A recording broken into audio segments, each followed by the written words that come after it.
Gracias, amigo. Ya, ahí vamos, estamos grabando ya.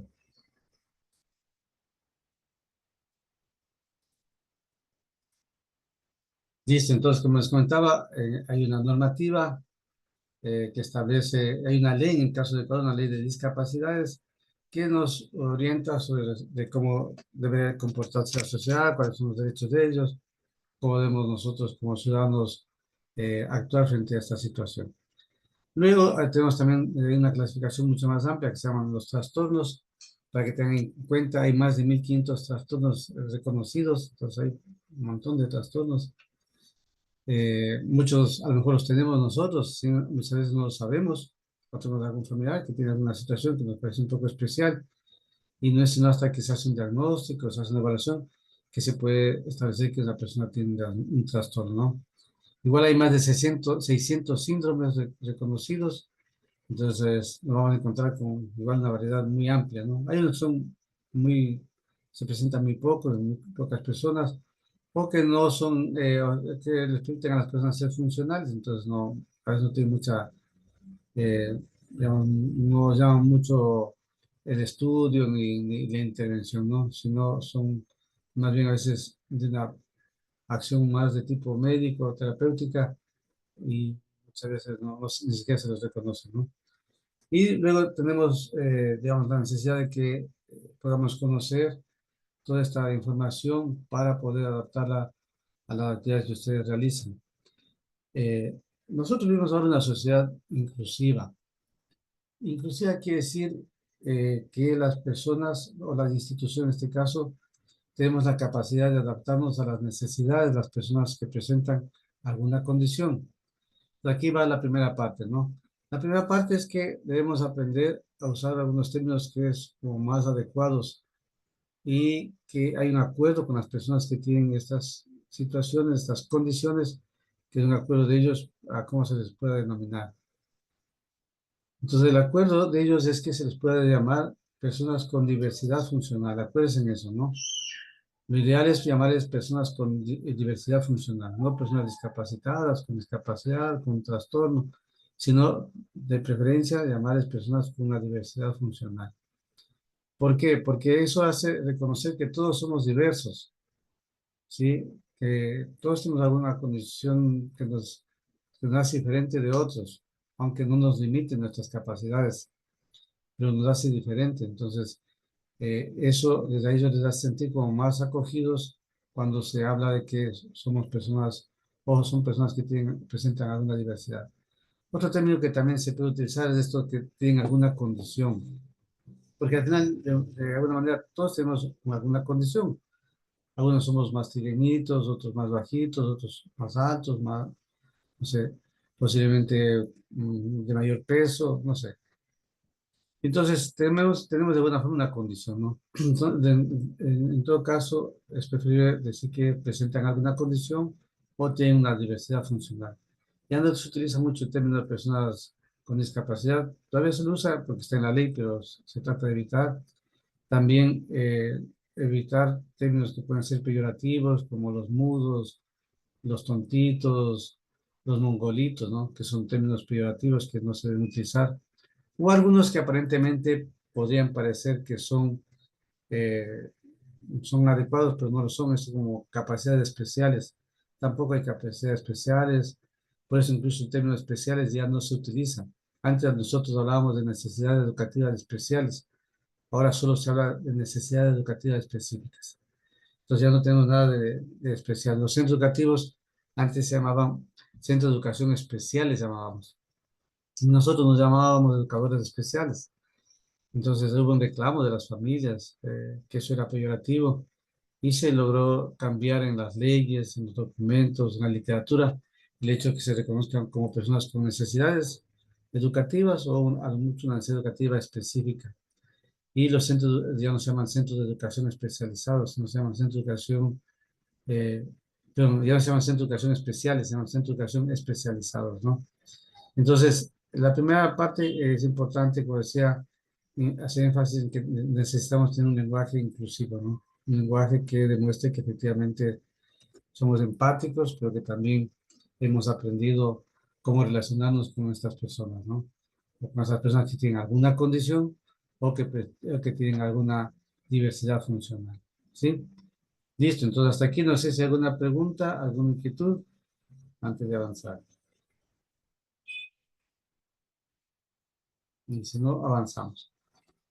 Y vamos a ver un poquito de esto del DSM-5, que son los trastornos, los síndromes y las recomendaciones que también vamos a presentarles. A ver, no sé si vamos a interactuar un poquito aquí. Cuando ustedes han ido al médico, no sé si se han dado cuenta que el médico no les pone la enfermedad que ustedes tienen.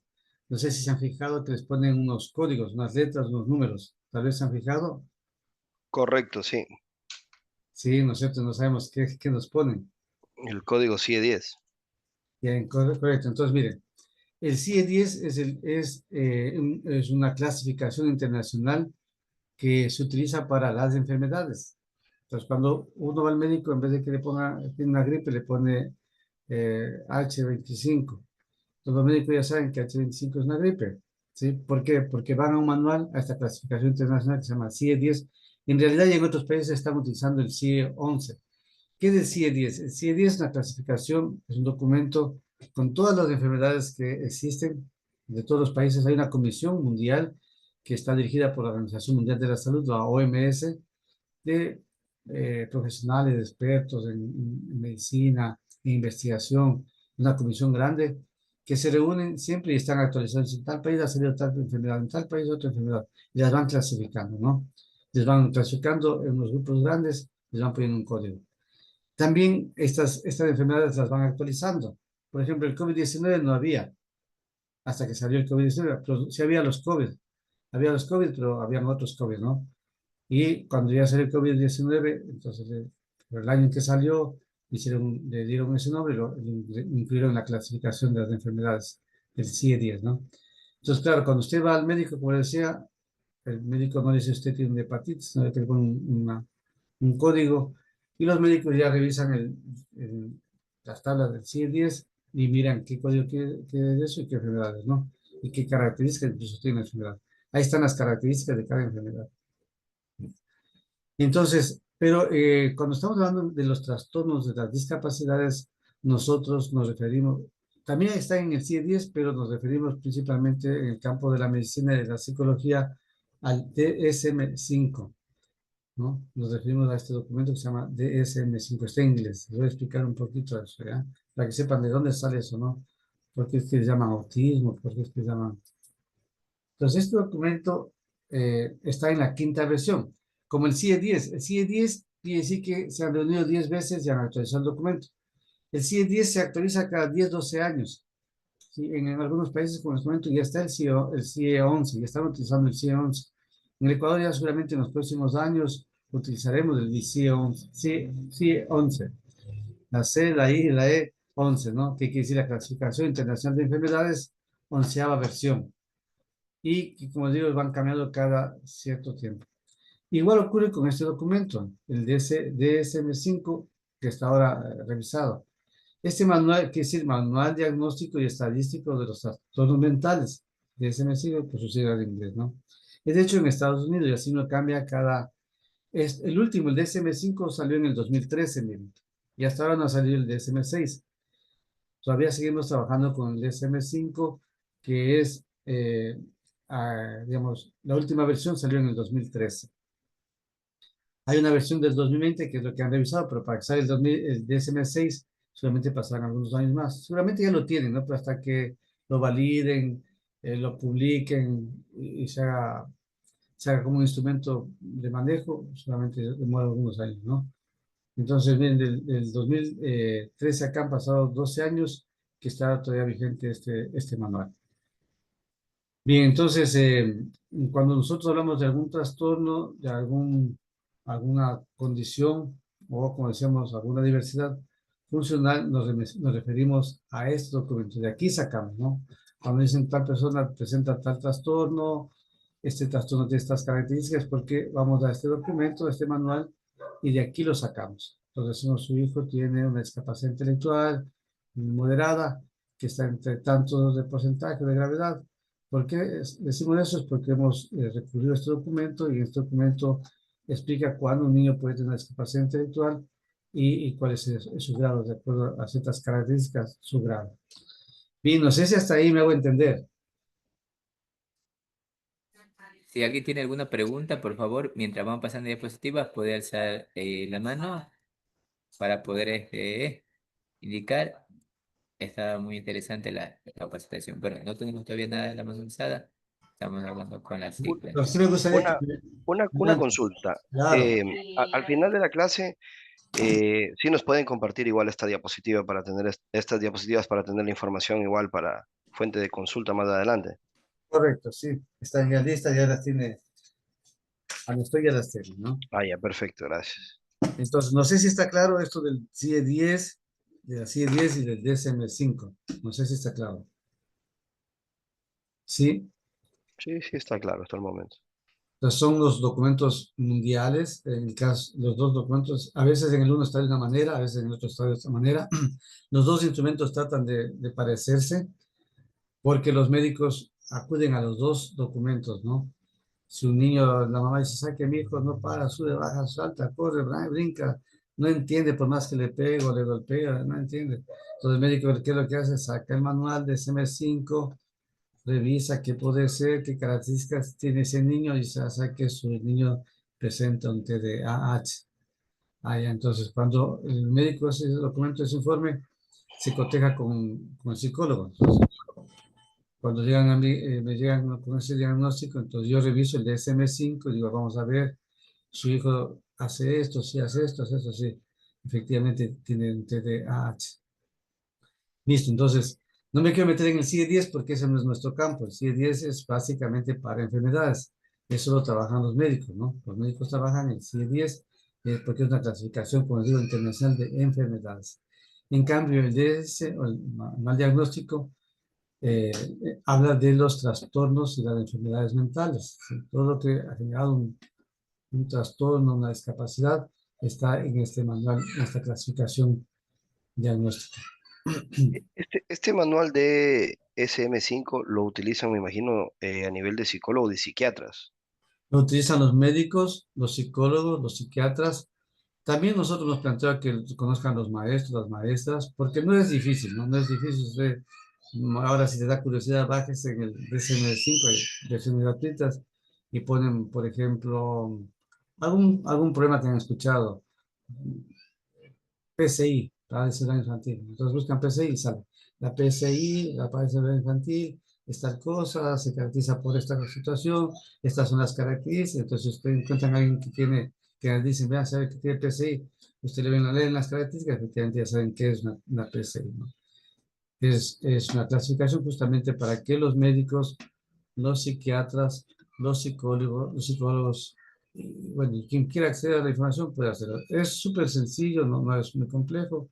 Está el trastorno, las características. Bueno, claro, ya en el caso de los especialistas, son los que, o somos los que nos toca evaluar, entonces ya tenemos que conocer a rigurosidad exactamente cuáles son digamos, qué es lo que establece el manual en las características para ver si efectivamente la persona cumple esas características, ¿no? Porque a veces también ha habido errores, ¿no?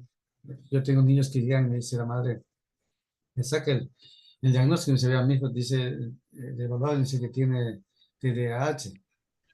Digo, ya, vamos a ver si es así. Dice, pero ¿sabe que yo como tenía dudas, le hice otra evaluación y en otra evaluación me sale que tiene TEA, autismo. Entonces, claro, a veces lo que pasa es que a veces hay algo que se conoce como comorbilidades. Eso también vale que ustedes conozcan, ¿no?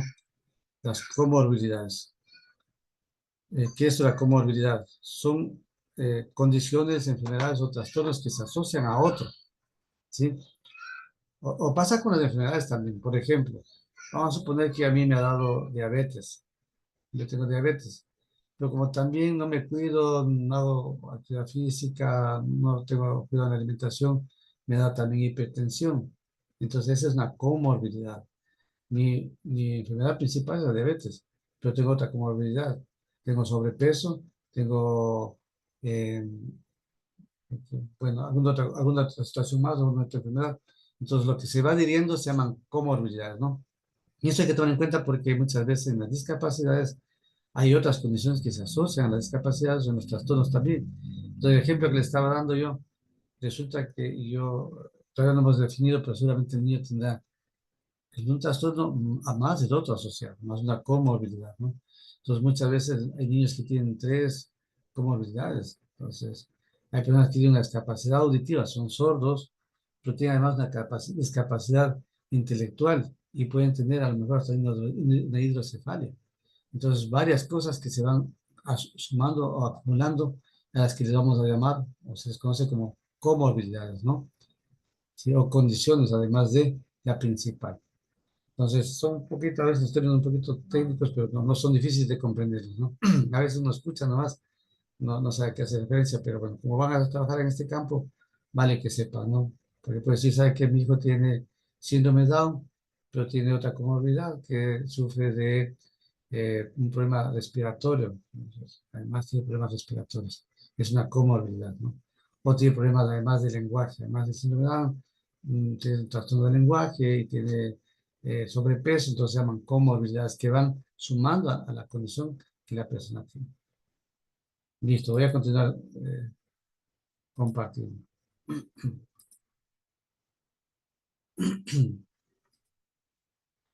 Bien, entonces aquí un poquito vamos a ver qué es esto del DSM-5. Como les decía, está en inglés, por eso son las siglas así, ¿no?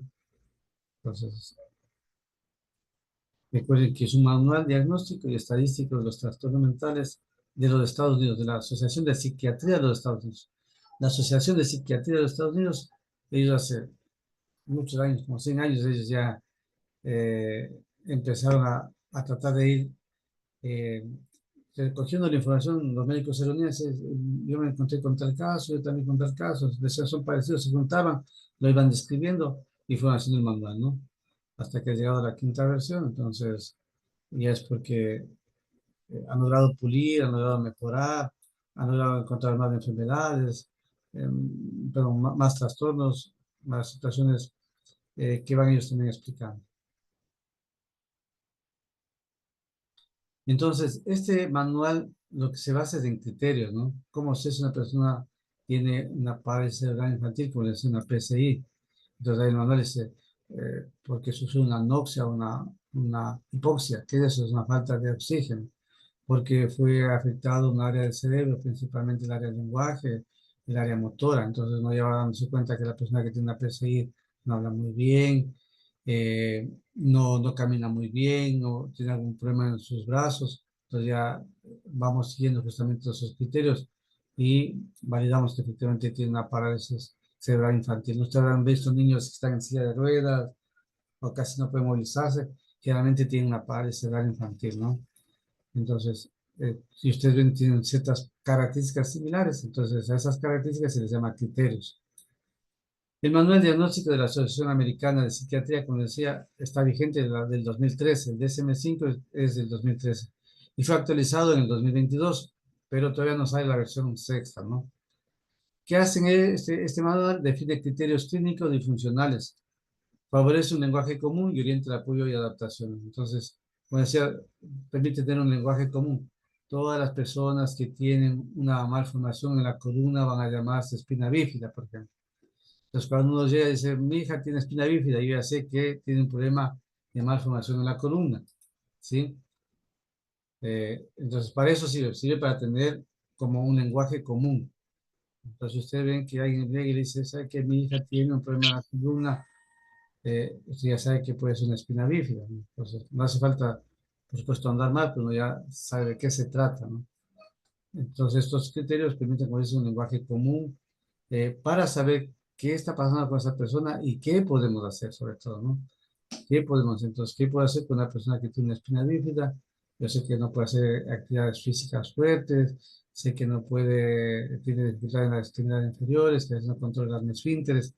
Entonces, yo sé qué puedo hacer con estas personas, ¿no? ¿Hasta dónde puedo eh, hacer actividad física con ellos? Entonces, en el deporte se permite diseñar entrenamientos personalizados y seguros, basados en las necesidades. Si es que es un atleta, el atleta, si no es atleta, puede ser de alguna persona que quiera hacer una actividad física, ¿no? Entonces, es importante en el deporte tener idea de qué ocurre, porque muchas veces podríamos generar sin querer, a lo mejor un daño, ¿no? Un daño, digamos, una persona que tiene hidrocefalia, ellos utilizan una válvula para drenar el líquido cefálico raquídeo que se llama. Entonces, imagínense que esa persona va a practicar algún deporte de contacto y le da un golpe, se altera el funcionamiento de la válvula y nosotros hemos tenido niños que han fallecido, que por su problema de las válvulas no funcionan bien y han fallecido los niños, ¿no? Las niñas, entonces una niña nomás que falleció justamente en una válvula porque tenía hidrocefalia. Entonces hay que tener cuidado, ¿no? O sea, saber que hay riesgo en algunos de estos trastornos, de estas discapacidades que se presentan, puede haber riesgos para la persona. Entonces, para evitarnos cualquier malestar o cualquier situación, o sea, preferible tener pendiente esta información. Bien, entonces vamos a empezar con algo que se llaman los trastornos del neurodesarrollo. Son los que más se presentan ahora, ¿no? Ahora en las escuelas, nosotros lo que más recibimos son niñas, niños, y luego pues otros ya se hacen adolescentes con estos trastornos, los del neurodesarrollo. Y se aparecen en edades tempranas del desarrollo y afectan la comunicación, la conducta, la atención y las habilidades motoras. Entonces, ¿qué quiere decir esto del neurodesarrollo? Quiere decir que diferentes áreas que funcionan o que se manejan desde nuestro cerebro están de alguna manera limitadas. Un trastorno quiere decir que hay una alteración, que hay un funcionamiento no igual a la mayoría. Eso quiere decir un trastorno, ¿no? Cuando, digamos, ustedes tienen 10 niños, vamos a poner un ejemplo, y ustedes dicen, vamos a saltar un metro, y resulta que los 10 niños, vamos a suponer que son de 9 años, me estoy inventando, 10 niños de 9 años. Los 10 niños de 9 años, de los 10, 7 saltan el metro. Un metro, saltan un metro, pasan, saltan un metro, pasan. Pero podría haber que uno pasa muy por encima. Necesita un metro y medio para pasar. Aunque tiene uno de los compañeritos a 1,20 m, pasa muy alto. Entonces quiere decir que está por encima de la media, de lo normal, de lo que se conoce como normalidad, como un término médico. ¿Sí? El término de normalidad también es un término cuestionado porque no es muy bien visto, ¿no? Pero los médicos, el DSM-5 habla de normalidad y de anormalidad solo por fines estadísticos y para comprensión. Entonces, miren ustedes, de los 10 niños, 7 saltaron el metro, justo, uno pasa muy por encima del metro, pero hay dos que no alcanzan a saltar, que necesitan apoyo, que necesitan que les bajemos al metro no sé, a 60 centímetros. Entonces, ahí es donde efectivamente puede presentarse que esta persona tiene alguna dificultad de su desarrollo. Y al tener una dificultad de su desarrollo necesita una adaptación. En el momento que la persona que está haciendo saltar el metro le coloca a él en 60 centímetros, esta es una adaptación, ¿sí? Entonces, es importante en esos casos tener presente que cuando nos encontramos con personas del neurodesarrollo, es decir que algunas áreas como el lenguaje, la comunicación, la socialización, la motricidad pueden estar disminuidas comparadas con el resto de los niños, ¿no? Como digo, entonces hay niños que, por ejemplo, digamos, tienen 4 años y hablan 200 palabras. Entonces yo tengo 10 niños, de los 10 niños, así unos 6 que hablan 200 palabras. Hay uno o dos que hablan 300 palabras, pero así no hay uno o dos que hablan 50 palabras, que hablan 100 palabras. Entonces, esos que sí que se ha presentado una limitación en su desarrollo, en su neurodesarrollo, ¿ya? Por eso se conocen como trastornos neurodesarrollo. Entonces, está afectada su capacidad, en algunos casos, intelectiva, en otros sus capacidades motrices, motoras, de movimiento, en otros su capacidad de relacionarse con otras personas, en otros su capacidad de autonomía. Hay niños que a los 3 años ya se visten, y hay otros niños que a los 4 y 5 todavía no logran vestirse solos. Entonces quiere decir que algunas de estas áreas del desarrollo están afectadas, ¿no? Entonces por eso se llaman trastornos del neurodesarrollo. Porque lo neurológico, lo neuro quiere decir cerebro, ¿no? Las neuronas, las células que conforman nuestro cerebro se llaman neuronas. Entonces todo lo que hablamos de neuro quiere decir neuronas, ¿no? Se refiere a las estructuras neuronales, neurológicas que están principalmente en nuestro cerebro, ¿ya? Entonces, ¿cuáles son estos trastornos del neurodesarrollo? Tenemos el trastorno del espectro autista, que es el que más se ha presentado. Miren, un dato, en España, de cada 46 niños, uno tiene trastorno de espectro autista. De 46 niños, uno.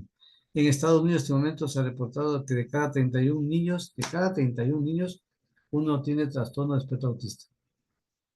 Y en Europa ha crecido el autismo entre los adultos. ¿Por qué? Porque a veces alguien tenía, sí, me sentía un poco medio diferente, me sentía un poco raro, y cuando se va a hacerse evaluar, dicen, ¿sabe qué? Lo que pasa es que usted toda su vida tuvo espectro autista. Lo que pasa es que a lo mejor no sabía, ¿ya? Entonces, cada vez va creciendo el número de personas adultas, niños de diferentes edades que, que han sido diagnosticados, son diagnosticados con trastorno de espectro autista, ¿no? Entonces, yo he visto un montón de personas en los videos de 20 años, de 30 años, de 40 años, y yo nunca supe que tenía autismo, ahora sé que soy autista. Entonces, claro, porque hoy hay una mayor visibilidad del autismo, hay mayores instrumentos para poder reconocer con más facilidad el autismo, y la gente también se ha sensibilizado, ¿no? Con el espectro autista. También hay otro que es el déficit de atención e hiperactividad. A mí me parece que a veces me parece que es más alto. Que ascendió, trabajo también en Fe Alegría, eh, y cuando entro a las aulas a ver que reportan los docentes, y reportan bastante niños con TDAH, bastantes. Yo creo que a veces más que con autismo. O algunos tienen los dos, por eso tienen una comorbilidad, tienen autismo y TDAH, algunos tienen TDAH con una comorbilidad de autismo. Entonces, a veces, claro, los padres no saben, no los diagnostican y están en la familia, están haciendo deporte, están en otro lado, pero sin saber que han tenido este trastorno, ¿no? Lo otro que también se presenta, parece que ahora menos, yo de mi experiencia es que ahora se presenta menos, pero sí hay, que es la discapacidad intelectual, sobre todo la discapacidad intelectual porque a veces está como metida ahí como sándwich en otros trastornos y en otras condiciones. Por ejemplo, hay personas con autismo que también está metido ahí la discapacidad intelectual. Hay personas con TDAH que también está metido ahí como camuflado la discapacidad intelectual. El síndrome Down. Todos los de síndrome Down, el síndrome Down no es una discapacidad. La discapacidad del síndrome Down que voy a ver más adelante es que tienen discapacidad intelectual. Están afectados, disminuidos sus capacidades intelectivas, ¿sí? Y trastornos de desarrollo de la coordinación, trastornos que tienen que ver con el movimiento, con las habilidades motoras, que también tienen que ver con trastornos de desarrollo y otros más, ¿no?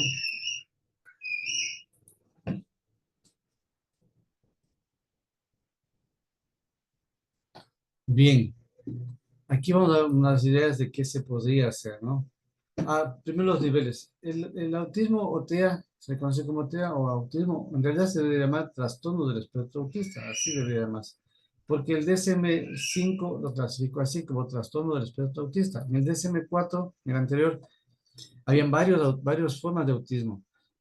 Había uno que se llama Asperger, seguramente habrán escuchado ustedes Asperger. El Asperger ya está dentro del TEA. Hay otro que se llama Red. Tal vez habrán escuchado hablar del síndrome de Red, se llama. El TEA, digamos, el Asperger, el TED, el autismo, todos están dentro del trastorno del espectro autista, ¿no? Se llama el autismo, se desconoce. Desde el 2013 todos son parte del espectro autista. Y lo que se diferencian es el nivel de apoyo que deben cada uno. Entonces, el autismo hay autismo nivel 1, nivel 2 y nivel 3. ¿Ya? Aquí le llamamos nivel 1. El nivel 1 y nivel 2 están generalmente en los centros educativos regulares, irán con mucha facilidad de ustedes, pero todos necesitan educación y todos necesitan hacer actividades deportivas. Entonces, probable que también tengan o reciban personas autistas con nivel 3.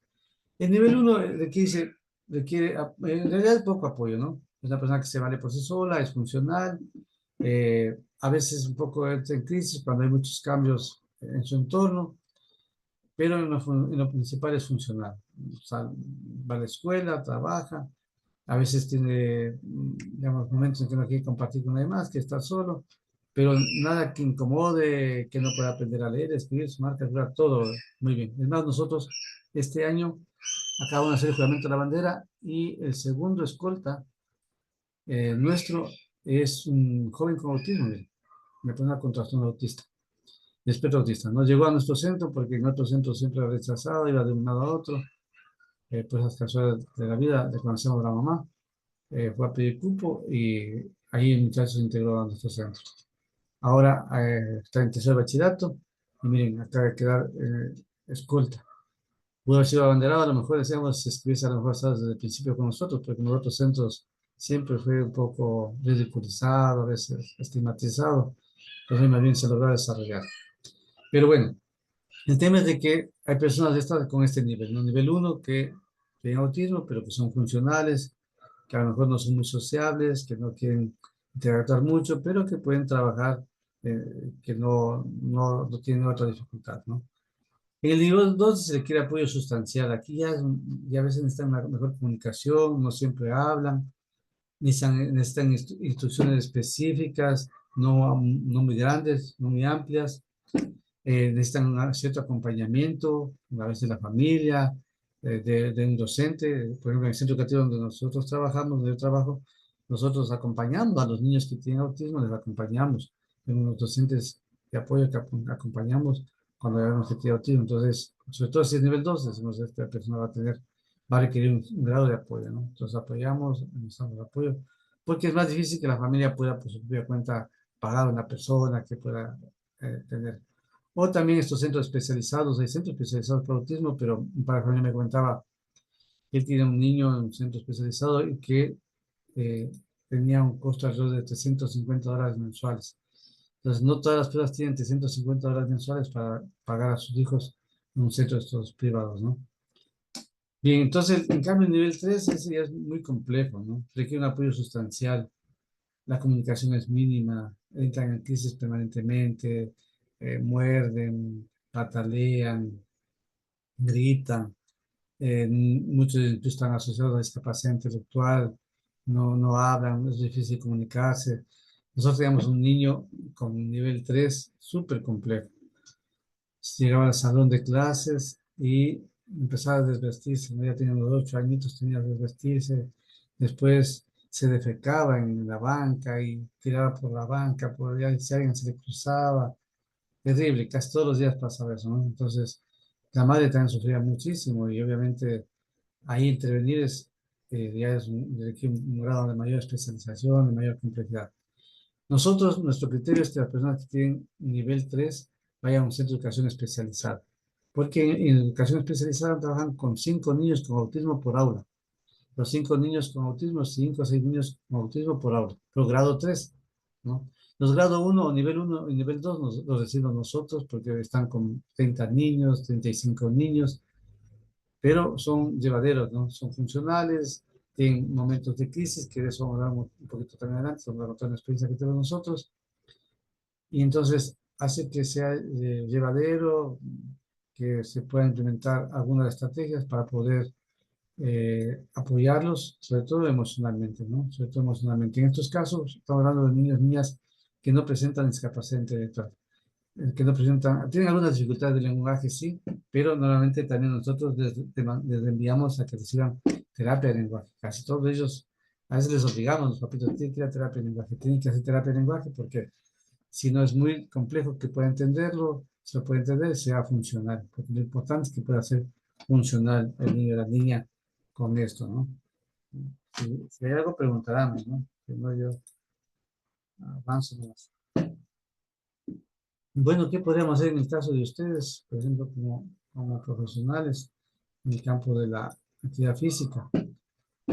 Miren, se debe organizar cada sesión con orden claro y constante, ¿ya? Por ejemplo, el niño debe saber qué va a hacer al inicio, qué va a hacer en el desarrollo y qué va a hacer en el cierre. Y se utiliza agendas visuales o pictogramas. Por ejemplo, si usted en el gimnasio o donde vaya el niño, vamos a suponer que en un gimnasio llega el niño, debe estar rotulado, que vea, aquí está el baño, una imagen del niño en el baño.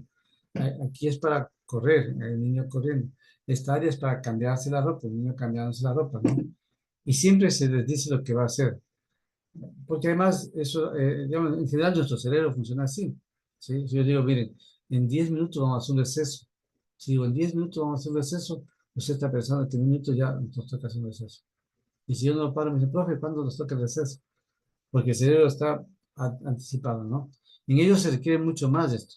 Entonces hay que ser bien organizado y hacer rutinas con ellos, ¿no? Entonces, Todo lo que vamos a hacer, luego vamos a hacer otra cosa.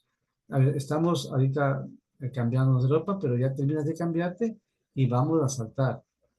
Ya mismo vamos a terminar de saltar y luego vamos a correr.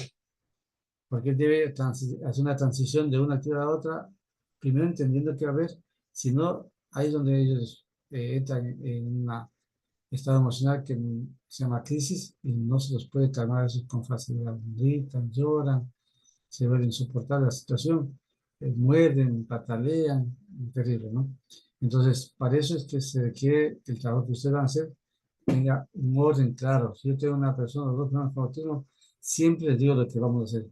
Y les digo, mañana recuerden que vamos a correr, pero cuando lleguen ya saben que el día de hoy van a hacer esto, ¿no? Con ellos ser muy puntuales en esto. Ya, ¿qué más? Mis agendas visuales, pictogramas, participar de actividades y evitar ansiedad en los cambios, ¿no? Ejemplo, es mostrar una secuencia con imágenes, una secuencia. Entonces, miren, aquí está, vamos a hacer calentamiento, vamos a calentar primero, ¿no? Después de calentar, vamos a hacer un circuito. Después vamos a hacer un estiramiento. Después vamos a despedir. Ahí recuerden, vamos primero a calentar, después vamos a hacer un circuito, después vamos a hacer estiramiento. Yo no sé si estoy hablando en términos correctos deportivos, a lo mejor estoy diciendo al revés, pero la idea es cómo debería ser, ¿no? Y luego nos despedimos, ¿no? Entonces, estamos haciendo el calentamiento, recuerda que nos toca circuito, perfecto, vamos a hacer circuito. Luego nos toca estiramiento, vamos a hacer estiramiento. Y luego nos vamos a despedir, nos vamos a cambiar, nos vamos a despedir. Mañana regresamos y vamos a hacer esta misma secuencia u otra secuencia. ¿Ya? También flexibilidad sensorial. Considera la hipersensibilidad al sonido. Suelen ser hipersensibles unos y otros también hiposensibles. La mayoría son hipersensibles. Por eso los autistas, las personas con autismo, suelen, cuando hay mucho ruido, se tapan los oídos, salen corriendo como locos y empiezan a gritar. Gritan muy alto porque gritar a ellos les ayuda a regularizarse sus emociones, ¿no? Entonces gritan bien, bien fuerte, gritan durísimo, ¿ya? Entonces, tener en cuenta que nuestro espacio a lo mejor no usa silbatos. A lo mejor, mientras esté el niño con autismo, a lo mejor debemos evitar usar el silbato. ¿Ya? Luces, ¿no? A lo mejor son todas luces muy fuertes, a lo mejor evitar, mientras está él, pues evitar silbatos, música fuerte, ofrecer unas zonas tranquilas para recuperar. Si entra en crisis, debe haber un sitio donde pueda recuperarse. Vamos a mostrarles lo que tenemos nosotros, que hemos hecho nosotros para los niños. Voy a mostrar un par de videos que tengo de rapidito también. Entonces eso, ¿no? Y así me entró en crisis y ya no me desespero yo. A ver, vamos tranquilos, ven para acá. Hay que tratar de que pueda ir por sus propios pies, porque no se quieren mover donde están parados y gritan. Pero bueno, nosotros tenemos que crear una estrategia para poder llevarlo a un lugar donde pueda haber menos ruido. Cuando entran en crisis es mejor que solo una persona se haga cargo, porque a veces la novelería o uno puede ayudar. Ya, ¿qué te pasa? ¿Qué quieres? Ay, ¿qué tienes? Y es peor, ¿no? En vez de ayudar, perjudicamos. Entonces la comunicación debe ser concreta y visual, instrucciones breves, ¿no? Con ellos tienen que ser muy asertivos y muy, el término se llama imperativo. Siéntate, párate, coge, corre, siempre así, ¿no? No muy explicativos con ellos, hay que evitar ser muy explicativos, más bien breves, concisos, específicos y demostrativos, ¿no? No entienden metáforas, no entienden frases ambiguas, entienden ni siquiera bromas, ¿sí? Usted le hace una broma y ellos creen que dicen de verdad. Nos contaba una madre que, por ejemplo, el niño, por casualidad, la mochila se ensució y le dieron la mochila que iba los sábados a la natación. Y él pensó que se iba a la natación. Y cuando iba a la escuela, dijo, no, es a la natación que vamos. No, es que me dice la mochila de natación y vamos a la natación y a la escuela nada. Ahí cerrado que no va a la escuela porque es día de natación. Entonces, claro, tendría que ver esta claridad de que son muy literales, ¿no? Como dice la gente, literales. Vamos a correr. Y tenemos que ponernos a correr, ¿no? ¿Sí? Evitar metáforas, repite los pasos con apoyo visual o gestual, no que sea, ¿no? Bien, vamos ahora a hablar de la hiperactividad, este trastorno que también es del neurodesarrollo. Y como yo les cuento, es lo que más hay. Lo que pasa es que no son muy visibles, ¿no? Porque son muy activos, son siempre activos, pero a veces les cuesta seguir órdenes, no siguen órdenes, eh, son bruscos, corren, van, saltan, no se hacen daño a ellos, hacen daño a otros. Entonces, ¿cuáles son las características? Por ejemplo, son inatentos, son distraídos, son impulsivos, hay unos son inactivos, perdón, inatentos e impulsivos, que es combinado, ¿no? Dicen el deporte, instrucciones breves, igual también con ellos claras, rutinas claras. Ahí con ellos es importante hacer unas pausas activas, ¿no? Y refuerzo positivo. Con ellos hay que hacerlos cansar, en cambio. Mientras más les haces, están más contentos, más trabajan, más trabajan. Son el movimiento perpetuo, digamos, ¿no? Son incansables. Suben, bajan, puede estar, sube, baja, porque su cerebro produce una cantidad suficiente de estos neurotransmisores, las sustancias químicas que permitan siempre en esa actividad, sin parar. Muchos de ellos son medicados, ¿no? Cuando van al neurólogo, los neurólogos los medican, entonces los regulan. Entonces ya están más regulados. Es mejor que esté regulado, ¿no? Eso es mejor, pero no siempre la familia quiere, porque la medicación, en la familia no siempre le gusta que su hijo esté todos los días medicados, ¿sí? Entonces hay familias que se sienten que están medicados, y van tan tranquilos, aprenden, juegan, participan, no hay mucha diferencia, ¿no? Pero hay otros que los padres de familia no quieren, entonces esos son más difíciles de sobrellevarlos, pero hay que también apoyarlos, como digo, el deporte, la actividad física es súper importante.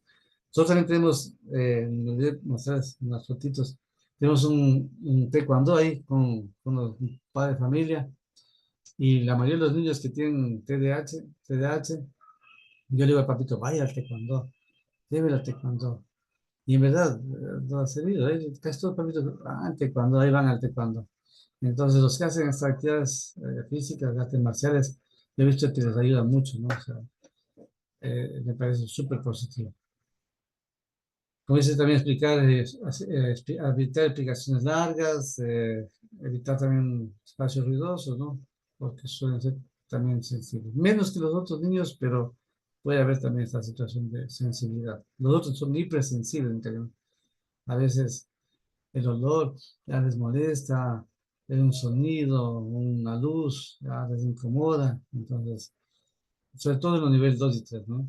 Pero el nivel uno son bastante llevaderos. El nivel 2 incluso también, ya cuando tienen los 8, 9, 10 años, ya se autorregulan incluso, aprenden a autorregularse mejor. Hay con ellos, por ejemplo, ustedes que saben del deporte, es importante la respiración. No sé si tengo eso. Entonces, igual con ellos, ¿qué vamos a hacer? Consignas claras, simples, visuales, ¿no? En vez de decir, mira, vas a subir las gradas y vas a hacer 3 saltos y luego vas a pasar por el anillo. Hay que tratar de hacer una sola cosa. Vas a ir a subir las gradas, vas a subir las gradas. Muy bien, ahora vas a subir las gradas y vas a saltar. Vas a subir las gradas y salta. Ahora vas a subir las gradas, vas a saltar y vas a pasar por ese anillo.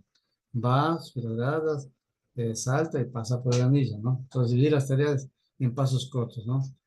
Pues porque como son impulsivos a toda la crianza, ¿entendiste? Sí, hace a su manera, ¿no? Entonces no siempre van a seguir orden, les cuesta seguir orden. Entonces el deportista con TDAH necesita actividad física frecuente, recuerden que son incansables, ¿no? Pero no vamos a hacer pausas largas. Ellos mientras menos pausas hagan, mejor, están más felices, trabaja, pero también hay que hacer pausas de actividad, ¿no? Eh, porque espera pasiva, ellos no van a estar, a veces incluso para relajarse, nos cuesta se relajar, vamos a acostarnos un ratito, vamos a respirar, y a veces eso les cuesta a ellos, respirar un rato con facilidad, ¿no? Porque su organismo quiere quiere más actividad. Hay que tener ejercicios dinámicos, rotaciones cortas, puedes cumplir un movimiento continuo, ¿no? Entonces ustedes saben mejor que yo de eso, ¿no? Mientras más podemos tener el movimiento continuamente, más van a trabajar ellos organizadamente, ¿no? Autorregulación, hay que ayudarles a autorregularse, como decía, ¿no? Entonces es importante ejercicios de respiración. Hay unos materiales que se llaman gadgets que sirven para autorregularse. Como usamos nosotros con niños con autismo, pero también usamos con niños con TDAH. Son como unos cubitos, no sé si han visto unos cubitos que uno manipula. Ahí tiene como para aprender a apagar la luz, para mover, girar unas rueditas. Entonces, esos son instrumentos que sirven justamente para autorregulación. Cuando entran en crisis, entran en momentos difíciles, se les puede autorregular con estos cubitos. Cuestan $5 o $6. Nos hemos comprado para los niños. Cuando ya les vemos que están menos complicados, les damos. Entonces están ahí jugando ya un rato, tranquilo. Estos espacios de recreación, de relajación. Apoyo emocional es importante, me hace sentir tranquilos, me hace sentir seguros. tranquilo, estás conmigo, cuando estás conmigo estás tranquilo, nada te pasa. Siempre hablar de esa manera, ¿no? Canalizar su impulsividad, mejorar el autocontrol, lo que sean respiraciones guiadas, pausas activas, técnicas de conteo, a contar, mientras contamos nos relajamos, ¿sí? Algunos, yo he notado que sí pueden. Hay un ejercicio que es súper bonito que yo les sé hacer, que es este, miren, mira, cuando ustedes puedan hacerlo, necesitan 3 o 4 respiraciones, se relaja súper rápidamente, ¿no? Que es este. Así.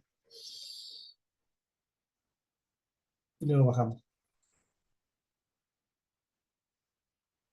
Y ahora los niños, lo primero que llegan, digo, vamos a respirar así.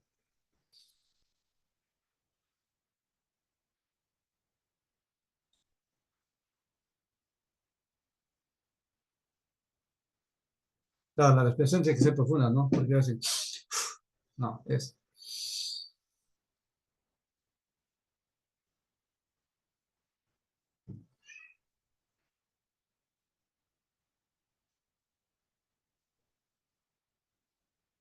larga, ¿no? Por lo menos 7 hacia arriba y por lo menos 8 hacia abajo, ¿no? Entonces, es un poquito larga. A ellos les cuesta al principio. Bien, entonces, eso, ¿no? Con ellos buscar estrategias que les permitan regularse, tranquilizarse.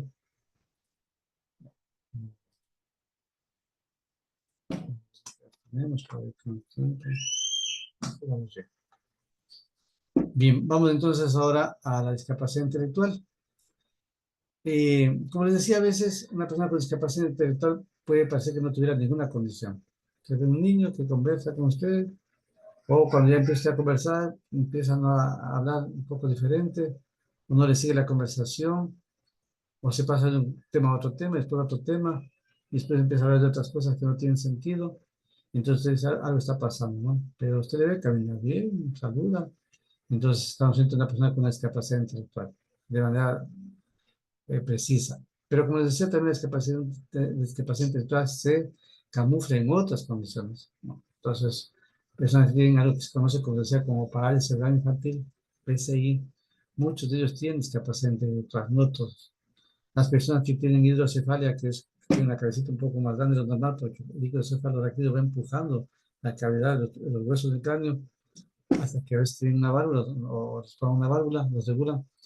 Entonces ellos también suelen tener discapacidad intelectual. No todos, pero el síndrome de Down y varios de estos síndromes suelen tener discapacidad intelectual. Entonces, no siempre, digamos, a veces tienen una condición y además discapacidad intelectual. Y muchas veces lo más complejo es la discapacidad intelectual, porque una persona puede tener PCI, parálisis cerebral infantil, no discapacidad intelectual. Entonces, tiene dificultad para moverse, para hablar a veces, pero razona, comprende, aprende con facilidad. O los síndrome de Down, por decir, el síndrome de Down no es una discapacidad, ¿no? Es una condición que la mayoría, casi todos ellos, todos los síndromes de Down tienen discapacidad intelectual, pero van variando desde unos que son leves, muy leves, y otros moderados, otros severos y otros muy profundos, ¿no? Una discapacidad muy, muy grave. Entonces, ¿qué es lo que pasa con la discapacidad intelectual? Son limitaciones en el funcionamiento intelectual, ¿sí? ¿Qué es lo intelectual? Lo intelectual es la capacidad para pensar, para razonar, para comprender, para entender, para generalizar, para abstraer, lo que hacemos nosotros, ¿no? Entonces, sistematizamos, sintetizamos, generalizamos, todas estas cosas son intelectuales. Entonces, una persona con discapacidad intelectual va a estar disminuida esa capacidad, en unos más y en otros menos, ¿no? Entonces también, cuando una persona tiene una discapacidad entre leve y moderada, puede ir a educación regular. Cuando tiene ya una moderada o severo, nosotros le enviamos educación especializada, porque es muy complejo que pueda aprender en una educación regular.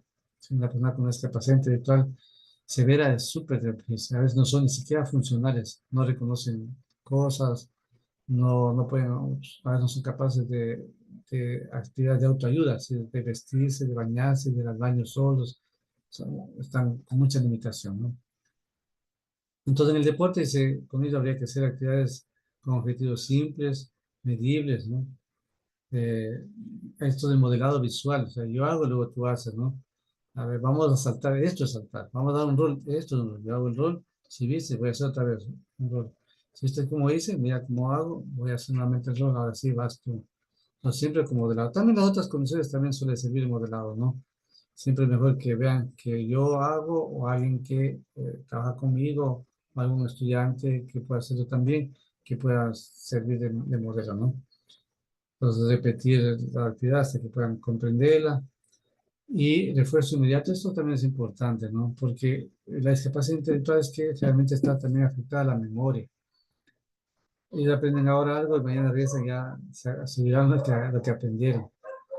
Y claro, a la vez los papitos dice, pero hoy sabía las vocales, dice. Hoy sabía, ayer dice, sabía las vocales, hoy todavía no se acuerda ninguna. Ninguna recuerda, porque está afectada su capacidad intelectual, el área intelectiva del cerebro, ¿no? El área prefrontal que se llama. Entonces, no le permite razonar, no le permite atender con facilidad la memoria. Entonces, por eso es importante el refuerzo inmediato, también el estímulo, ¿no? Creo que en todas las condiciones siempre es importante estimularlo, ¿no? Lo has hecho muy bien, qué bien que te has hecho, cómo te esfuerzas, muy, muy bonito, qué bien que lo haces mejor que otros. O sea, siempre yo creo que es una ventaja que ustedes tienen que pueden hacer. A veces los maestros están frustrados, los propios maestros también, con tantos niños, tantos problemas y con tanto trabajo que tienen que hacer, ya no les tengo mucha paciencia, ¿no? Pero como ustedes no trabajan con grupos muy enormes, ¿no? No es lo mismo trabajar con grupos muy grandes, entonces realmente son grupos más pequeños, es más fácil también ser más empáticos, porque más empáticos desde su parte y también posiblemente más, digamos, más posibilidades de motivarlos, ¿no? Hacerlos sentir bien, sentirse importante. Eso siempre es bueno en todas las condiciones, ¿no? Entiendo que en todo deporte, en todo deportista, ¿no? Has hecho muy bien, la próxima la vas a hacer mejor, tú eres un campeón, una campeona. Creo que a todos nos va bien siempre eso, ¿no? Pero en el deporte es súper importante y con más razón las personas que tienen alguna condición o una diversidad funcional, recuerden otras palabras, ¿no? ¿Y en qué se podría hacer? Establecer objetivos claros, como decíamos, concretos. Cada sesión debe sentarse en plantearse 1 o 2 metas específicas. Por ejemplo, hoy vamos a lanzar, o solo saltar, o solo vamos a hacer coordinación. Evitar sobrecargar demasiadas consignas, ¿no? Como decía, las mamás saben contar que dice mi hijo, vaya a traer del cajón una camiseta y un DVD. Hoy trajo la camiseta y el DVD. ¿Me dijiste? No me dijiste. Entonces, suficiente la consigna, vaya a traer la camiseta de esa, vaya a traer otra cosa. ¿Sí? Celebrar los progresos, todo lo que sea, ¿no? La motivación, que por más pequeños que sean, a ellos con discapacidad intelectual y cualquier otra condición, siempre, por más pequeña que sea lo que logran, celebrar, aumentar la motivación. La repetición que les decía, ¿no? Aprender mejor a través de la repetición estructurada y constante. Entonces vamos a hacer esto, lo que sea, siempre anticipando, vamos a saltar, entonces vamos a saltar. Yo salto primero, mira cómo salto, mira cómo hago. Si ves que es sencillo, muy bien, ahora vamos a hacerlo mejor.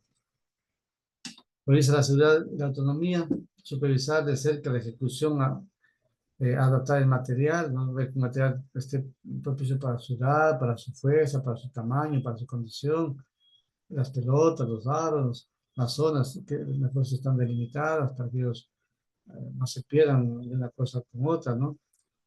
Hay que enseñarles a ser también independientes, por supuesto, ¿no? No es que llega y yo estoy atrás de como guardería, no es guardería, pero por supuesto tome en cuenta sus particularidades, ayudo, pero también hago que vaya ganando autonomía, ¿no?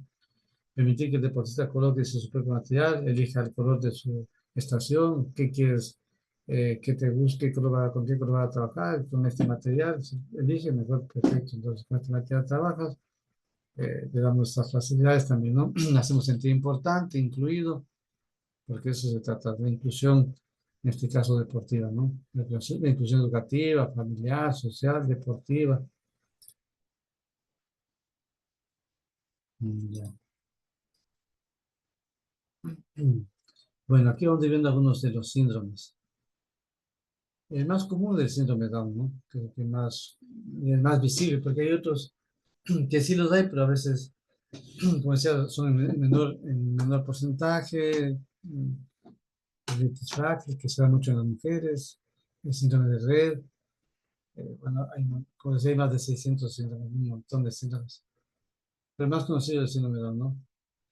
¿Qué les caracteriza a ellos? Mira, el síndrome de Down, en realidad el nombre técnico se llama trisomía del par 21. Así se llama, trisomía del par 21. Les explico un poquito. Nosotros tenemos 23 pares de cromosomas.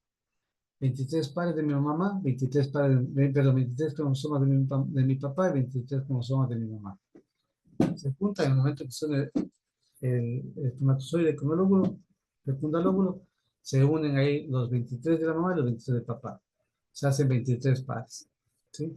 Y nos dan las características de la mamá y del papá. Ahí vienen otras características, los ojos, el color de la piel, no sé, la estatura, ciertos rasgos, ¿no? De mi mamá y de mi papá. Entonces, en el par 21 suele ocurrir que hay una malformación. En vez de que se forme el par, como debe ser, los dos cromosomas, asoma un tercero.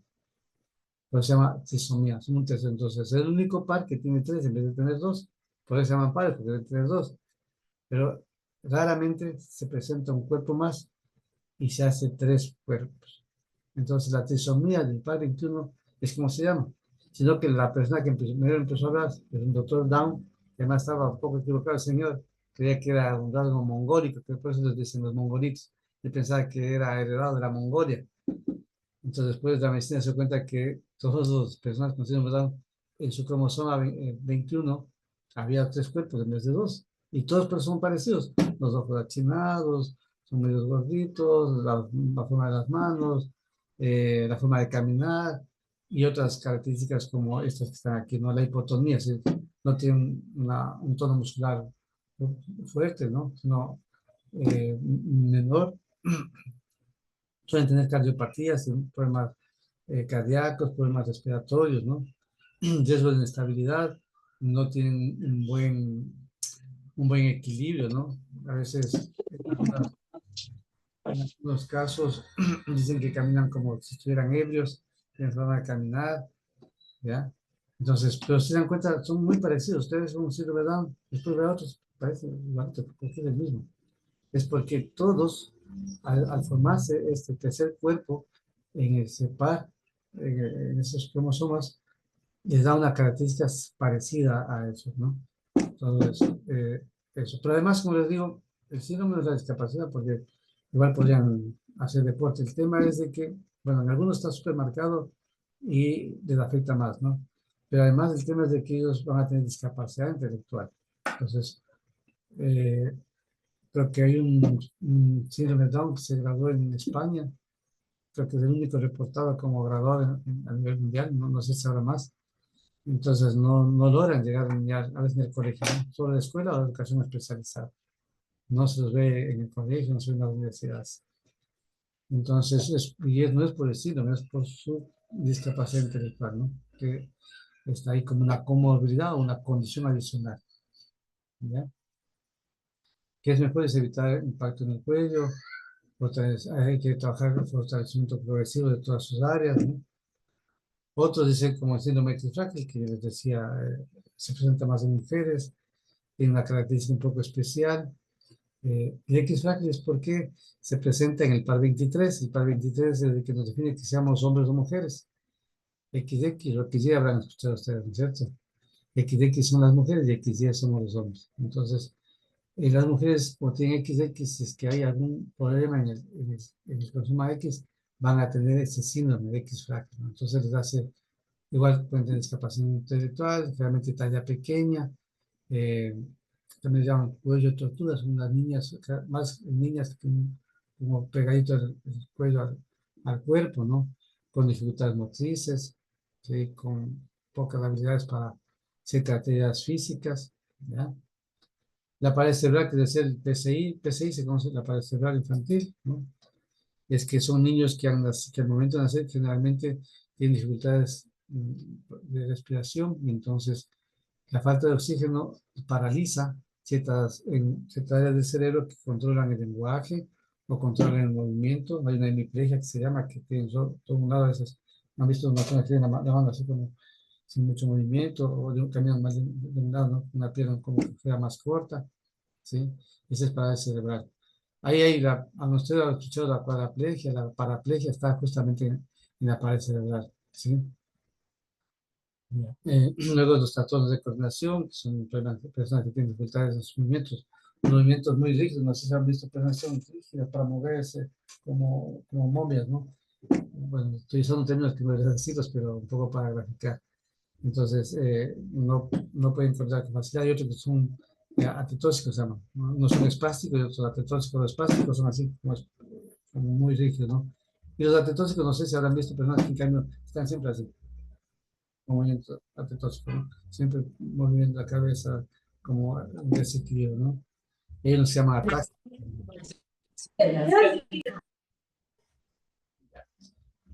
Entonces, estos también son unos síndromes que se presentan. La hipoacusia, en el caso de hipoacusia, nos estamos refiriendo a discapacidad auditiva, ¿no? Es una discapacidad, pero puede ser simplemente una discapacidad cuando ya la pérdida es moderada, grave, ¿no? O total. Pero puede haber una hipoacusia que es leve, a veces una pérdida de 20 decibeles que se llama, es una pérdida leve, si la persona se le habla duro, se le alza la voz y escucha o usa un audífono, ¿sí? A veces con la edad también vamos perdiendo la audición y la gente se vuelve hipoacústica, pero con audífonos se puede hacer, ¿no? Ya cuando se presenta discapacidad auditiva, una moderada o ya una sordera profunda, y a ellos en cambio se hace lengua de señas, ¿no? Se les enseña a saludar, su nombre, a hacer las señas, ¿no? Porque ellos, su lengua materna es las señas. Las personas sordas, lo normal es que aprendan señas, es lo adecuado porque todos pueden comunicarse, han visto una facilidad con la que mueven las manos y están comunicándose, ¿no? Entonces, nosotros tenemos en nuestro centro educativo 23 personas solas, todos entre 23, 25 personas solas todos los años. Recibimos ese número de personas, pero básicamente en el bachillerato, ¿no? Entonces, por ejemplo, mira, nosotros en nuestro centro educativo, en el colegio, todos reciben lengua de señas. Una horita a la semana, todos vienen a aprender las cosas básicas, saben saludar, saben preguntar, saben pequeñas cosas, ¿no? Y bueno, la discapacidad visual, que en este caso, digamos, aquí hay dos, uno que se llama baja visión, personas que usan unos lentes muy gruesos, no sé, estos lentes muy gruesos, o que no ven nada, ¿no? Que tienen ya, una pérdida total de la vista.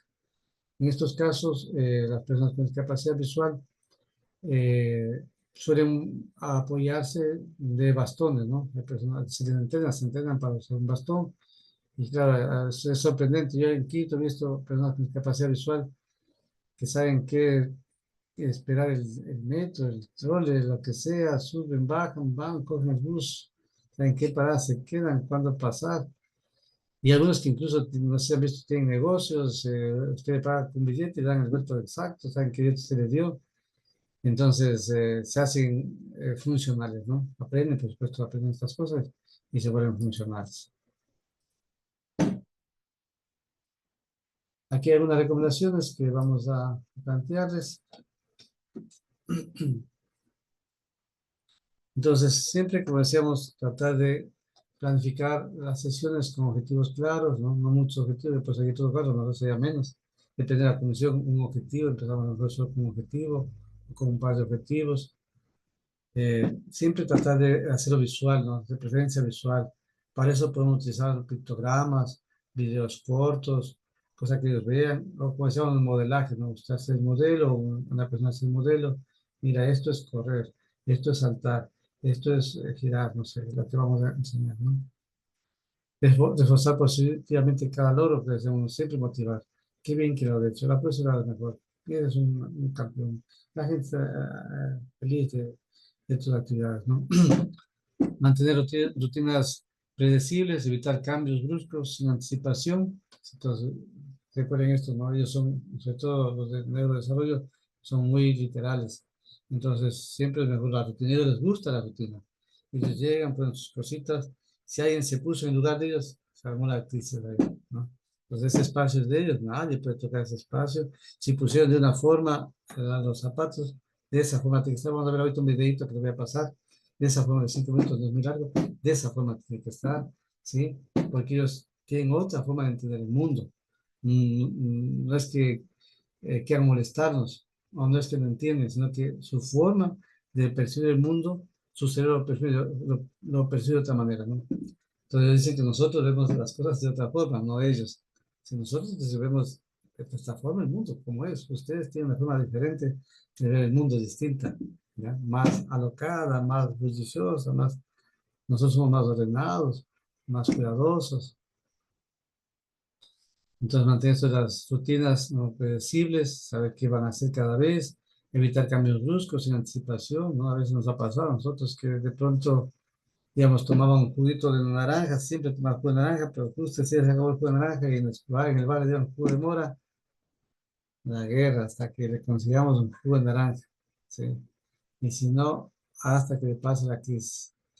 Hay un niño que le dan 3 tortillas diarias, todos los días come 3 tortillas, pero si un día por alguna casualidad solo hubo dos, ahí es todo el recreo, pasa, corre, grita, salta, corre, grita, todo el recreo, ¿sí? Entonces, nosotros a veces no lo hacemos por hacer daño, pero inconscientemente podemos alterar sus rutinas, ¿no? Y entonces afecta su adaptación, su manejo de emociones.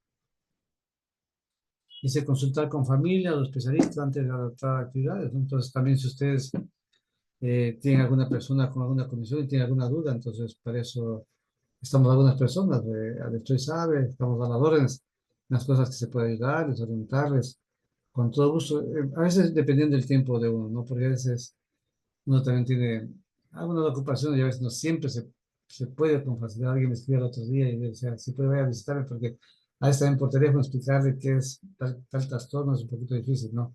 Entonces, y a veces cuando si alguien va a un centro educativo, pues dile, venga, este día tiene TDAH, mire cómo se comporta, pues prefiero hacer esto, ¿no? En todo caso, estamos siempre a las órdenes para dudas, porque ustedes saben que el deporte también como diría, muy celoso, diríamos, ¿no? Creo que el papito, las mamitas ponen a sus hijos en actividades deportivas con el propósito que efectivamente pueda ser una ayuda, pueda ser regulador de sus emociones, de sus propias, y también porque hay muchas personas que teniendo alguna de estas condiciones han llegado a ser, por ejemplo, ¿no se ha escuchado usted de Michael Phelps que se pronuncia, este ganador de natación, ¿no? Creo que de los Estados Unidos, varias Olimpiadas. Creo que tiene el mayor número de medallas que ha ganado. Él tiene autismo, por ejemplo. Mire.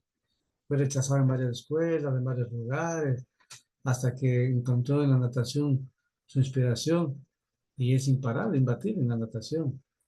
No sé si han escuchado a un futbolista que juega en el Chelsea con el Moisés Caicedo, Cucurella creo que se llama.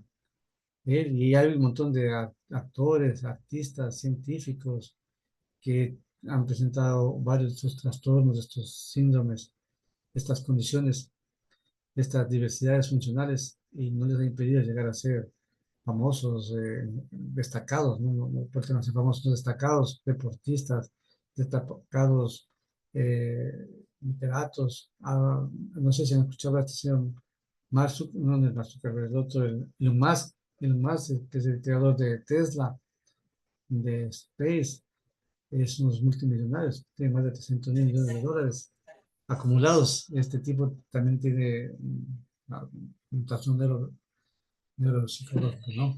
Elio Moss. Digamos, entonces, miren, todas estas personas han logrado, o sea, no es un impedimento, ¿no? Por supuesto, muchos de ellos han sido estigmatizados, han tenido que sufrir porque se han burlado de ellos, les han... La historia de este inventor del Alba Edison, en la escuela, lo mandaron regresando de la escuela, ¿no? Vaya a la casa y con una notita. Entonces, cuando llega a la casa, le da a la mamá el papelito y la mamá se queda estupefacta, ¿no? Y le dice, mamá, ¿qué pasó? ¿Qué dice? Y la mamá dice, mi hijo dice en la escuela que tú eres mejor que todos y que ellos ya no pueden enseñarte. La única persona que puede enseñarte porque sabe sus capacidades soy yo. Y ella no fue a la escuela y aprendió ahí, ¿no? Entonces, súper importante. Hay una película que en estos días estamos nosotros promocionando, que se llama La Reina de Cadway. Ya voy a pasar el nombre exacto al estoy. Es una niña negra del África que no sabía leer y escribir y que lleva a ser campeona de ajedrez. ¿Ya? Es de la vida real. Entonces, hay muchas historias inspiradoras de personas que presentando alguna vulnerabilidad ahí en la arena de Cadwe, es el maestro, realmente un tipo con una paciencia, con un amor a enseñarle que él se da cuenta que ella tiene una condición natural, que si ella mira 8 veces la jugada antes de los otros, entonces ella ya se adelantaba. Y esta niña, esta mujer, porque ahora vive en Estados Unidos esta mujer, llegó a ser campeona, a ser declarada maestra de ajedrez, sí, todos estos honores, ¿no? Entonces, súper interesante, ¿no? Miren ustedes, entonces, los niños pueden realizarse en las escuelas, pero también en deportes. Ustedes pueden ser personas que transforman vidas, ¿no? Porque también si yo, imagínense, usted tiene una hija o un hijo con alguna condición, va a un lugar y se siente acogido, ve que a su hijo le acogen, usted está cambiando la vida de una familia, ¿no? Dando esperanza no solo a ese niño, sino a una familia y por lo tanto una sociedad. Entonces, ser inclusivos en el deporte a mí me parece que es un reto importantísimo para todas y todos. Bien, tenemos una media horita para... A ver, yo quiero, déjenme ver si les puedo pasar un poquito, un par de videos rapiditos nomás. Los tengo por aquí, déjenme ver si es posible. Tú estás en computadora, ¿dónde estoy? Sí, sí, yo estoy en computadora. ¿Será que tú puedes compartir el de autismo que te pasé? Ya, a ver, ya le llamo Ya. aquí para que a ver si nos ayuda.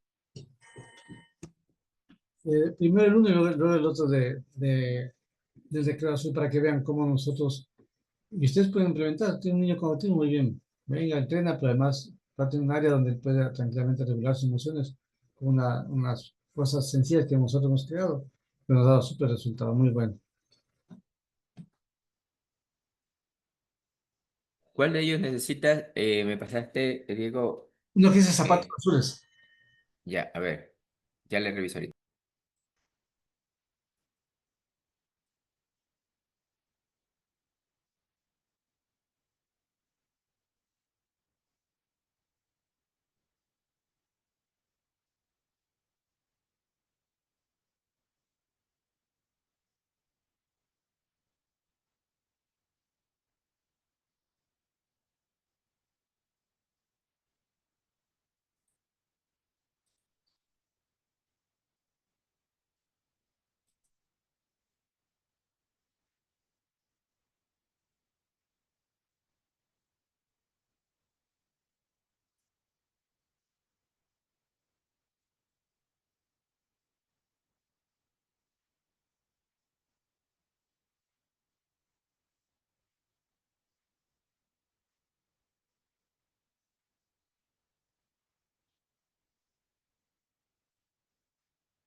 Los zapatos de Luis. Esta es mi nueva escuela. Con la ayuda de mi maestra ahora me presentaré. Mi nombre es Luis. Tengo 8 años. No se ve la imagen. Me encantan mis zapatos azules. Talla 33 con broches de velcro porque no sé cómo atarme las agujetas. Es que Antes de se hacer te están cualquier cosa, reproduciendo siempre me los quito dos los videos. zapatos y los alineo con cuidado, en paralelo, justo a mi lado. De esa manera se desgastan 1.6 veces menos rápido. Lo más importante es que siempre están ahí para ayudar a pararme. El palacio.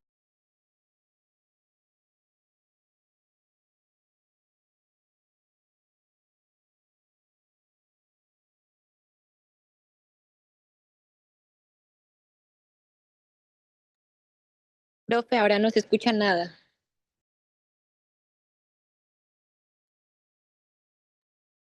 O no sé si soy yo la única que no se le escucha. Ya, No, no se escucha, está en silencio. Correcto, está en silencio. solo rueda el video nomás. Está rodando entrecortado.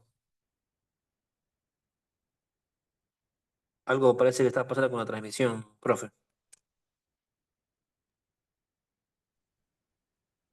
Creo que mejor le escriben para que se dé cuenta, que no se escucha, que le escuche. creo que no nos escucha.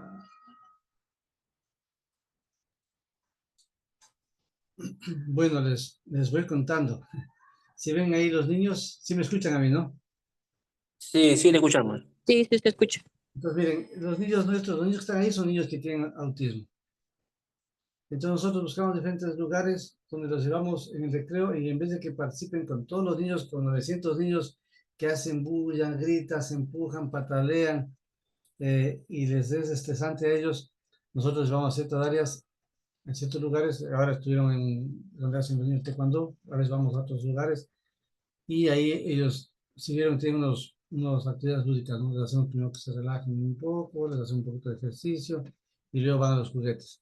Entonces pasan felices, ni nos damos cuenta que están ahí. Entonces es un espacio de calma, ¿no? De manejo de calma, ¿ya? Déjenme ver si les puedo compartir el otro video yo. Este,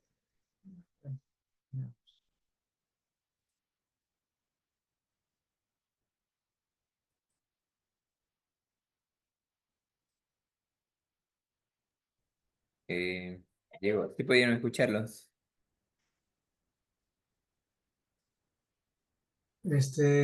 más o menos, Estaba como entrecortado, como que se unían las voces, sí. A veces, pero siempre YouTube es un poquito difícil de cargar a veces. El video no se escuchaba nada, profe. Pero bueno, ya ese video ya lo tienen en el grupo, ahí también tienen información. Pero ese no es proyecto, de igual para que le puedas explicar, Diego, el proyecto que estás impulsando de Recreo Azules para Entonces, los niños autistas. ahí, Entonces el video tenemos ya en la plataforma, ¿no? Correcto, ya se envió. ahí Ok, no sé chévere. si están viendo que va a empezar un video, si lo ven. Sí, sí, estamos bien. Este video dura 5 minutos, un cortometraje, súper bonito para entender, van a darse cuenta de qué es lo que les estaba hablando. Ojalá se Ok, capte.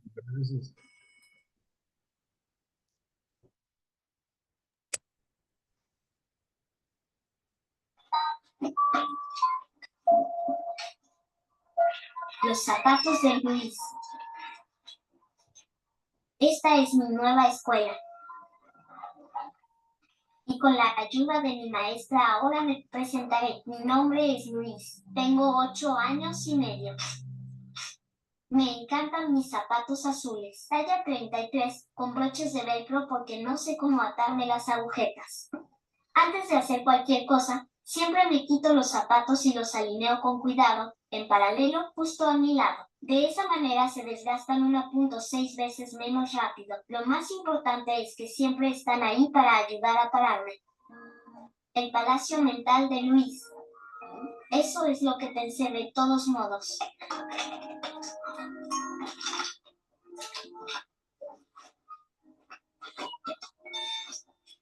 A menudo cambio de escuela, pero no de zapatos. Ya tenía mis zapatos azules en mi última escuela. Me gustan las cosas cuadradas y rectas. Cuando no lo están, me siento perdido. Por ejemplo, nunca entendí por qué la gente agita las manos cuando te dicen hola, o por qué tenemos que mirar a la gente a los ojos. En realidad no tiene sentido, solo hola es suficiente.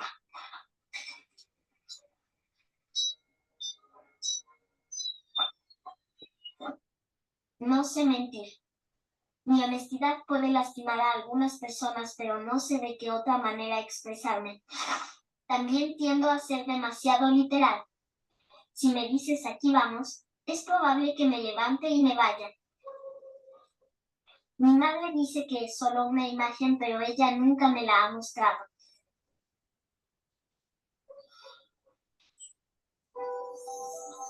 Siempre he tenido problemas para hacerme entender. A menudo me dicen que mi forma de hablar es demasiado adulta para los niños, pero demasiado anticuada para adultos. Sin embargo, me encanta la simplicidad. Ir a fiestas de cumpleaños me habría convertido en un buen compañero de clase, pero era demasiado estresante. Demasiados niños, demasiado ruido, demasiadas reglas. ¿Y qué regalo dar? De todos modos, demasiados factores desconocidos. Afortunadamente no era invitado. En cambio, paso la tarde en un lugar familiar. En casa, es mucho más tranquilizador.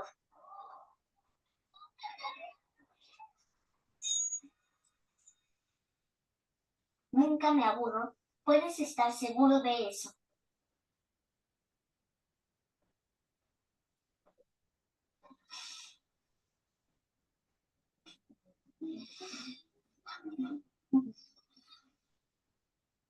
Listo, todo impecable en muy poco tiempo.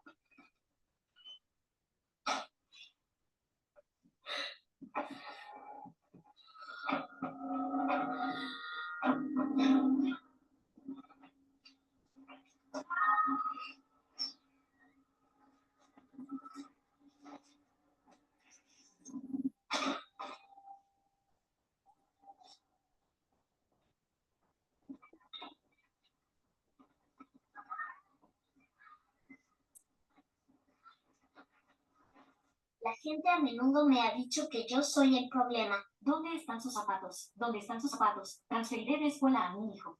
En ese entonces no sabía que era autista. Pero ser diferente de otras personas no es más extraño que querer encajar en un molde. Los moldes están bien, pero solo para hacer waffles. Usar zapatos con broches de velcro en lugar de agujetas. ¿Qué diferencia hace? Mientras nos sintamos bien en ellos.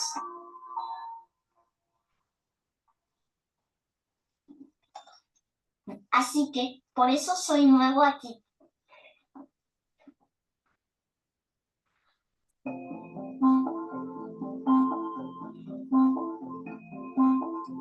Bienvenido.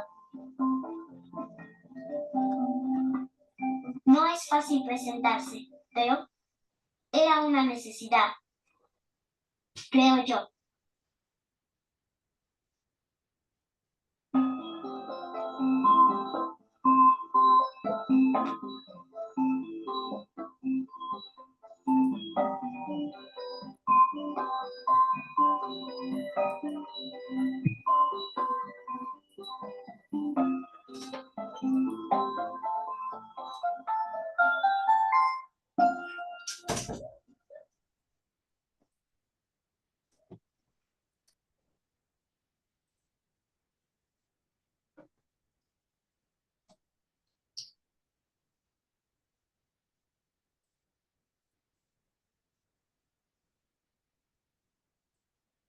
Listo, no sé si lo pudieron apreciar el video, no sé si se pudo ver. Sí. Sí, sí, estuvo bien claro. Listo, entonces, déjame ver si les puedo pasar unos 2 minutos, creo que ya tenemos 2 minutitos. Para Sí, ver. tenemos 10 minutos para terminar, Sí, para poder las preguntas, aprovechar ahorita la interacción y comenzar. 10 minutos nos quedan, 10, sí, 15 máximo. ya, está bien. Déjame unos 2.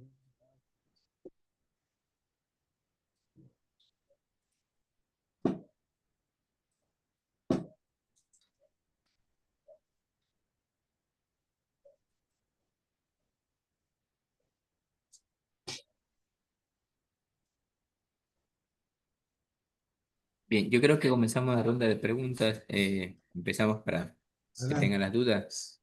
El- Pueden hacerlo a mano o directamente porque este es un tema muy interesante y también poco conocido, o sin profundidad, y nos mantuvo atentos a toda la capacitación, Diego. Entonces vamos, por favor, pueden uno a uno abrir el micrófono, hacer preguntas sobre los temas de interés, el tema de niveles, grados que se le llama también en autismo, en TDAH, en síndrome de Down, clasificaciones, Yo hablaba un tema así rapidito, que nosotros, el deporte de combate ya tiene el para kickboxing y están por siglas según se le llama su clase deportiva. Un ejemplo, los chicos con discapacidad intelectual, un ejemplo, en grado uno se le llama DI, un ejemplo, discapacidad intelectual 1 y DI 2 otro, es otra clase deportiva porque cada uno presenta sus diferentes niveles de coordinación, dificultades, entonces están clasificados así y ellos pasan una ronda que son exhibiciones, movimientos tanto de técnica de puño, técnica de patada, pero tienen sus siglas que uno se lo puede reconocer de esa manera. Por favor, para que puedan preguntar, pueden abrir su micrófono uno a uno. Yo creo que está muy interesante este tema de la inclusividad. Ah, Adelante. Profe, tengo una pregunta. Claro. Sí, sigan nomás. Mira, he estado escuchando la clase y sobre que es muy bueno escuchar entender sobre la inclusión, sobre los síndromes, los TDAH y todo lo que se está viendo enfermedades actuales, ¿no? Con los niños. Pero en mi criterio, ¿qué tiene que ver con el deporte?